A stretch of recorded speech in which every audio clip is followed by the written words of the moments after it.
Assalamualaikum warahmatullahi wabarakatuh. A'udzubillahi minasyaitonirrajim. Bismillahirrahmanirrahim. Adapun sembahyang pada bulan Rajab, maka yaitu sabda Nabi sallallahu alaihi wasallam, "Ma min ahadin yasumu awala khamisin min Rajabin summa yusalliya fima bainal isya'i wal atmati isnatai asyarata raka'atan yufasilu baina kulli raka'ataini bitaslimatin yaqra'u fi kulli raka'atin bi fatihatil kitabi maratan wa inna anzalnahu fi lailatul qadri salasa maratin wa qul huwallahu ahad ahada isnatai asyarata maratan wa iza faraga min salatihi shalla ala nabi sallallahu alaihi wasallam sab'ina maratan summa yaqulu Allahumma shalli ala Muhammadin nabil ummi wa ala alihi wa sahbihi wasallam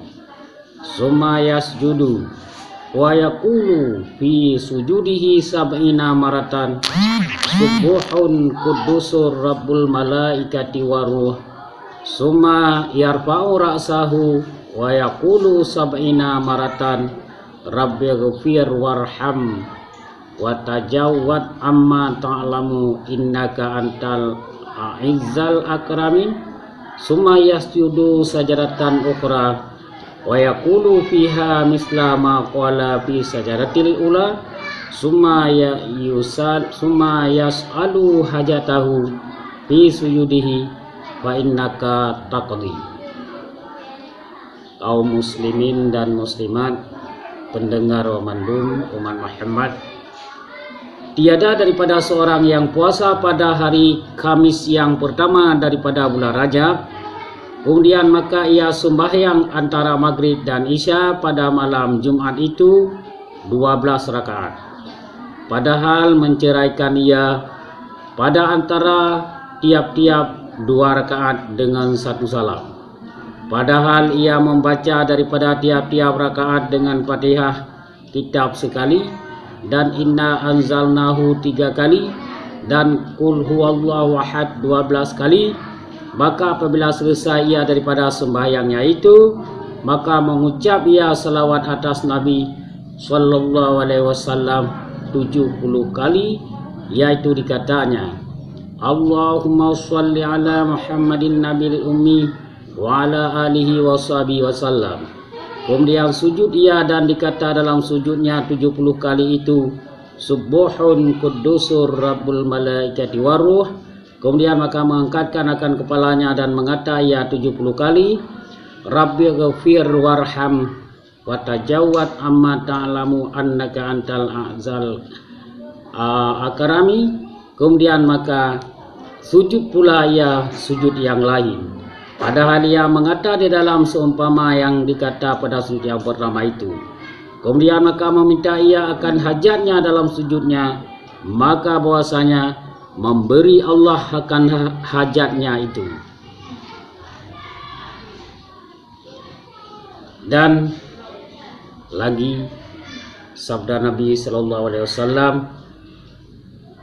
la yusalliya ahadu hazi salati illa ghufira lahu jami'al zunubahu walau kanat mislu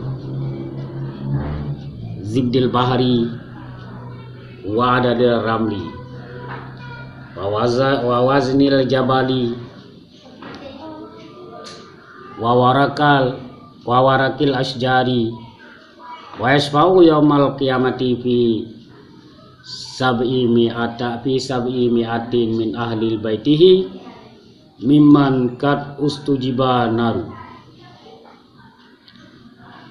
Tiada mempersembahyang oleh seorang akan sembahyang ini melainkan mengampuni Allah Ta'ala baginya akan segala dosanya Dan jikalau ada dosa itu seumpama buih di laut dan 9 pasir di padang, dan sembahyang dan setimbang bukit dan setimbang daun kayu sekalipun, dan diberi syafaat pada hari kiamat di dalam 700 daripada ahli bait, yakni daripada isi rumahnya, dan seorang yang telah diwajibkan masuk neraka. Sekian, moga-moga ada manfaatnya. Assalamualaikum warahmatullahi wabarakatuh.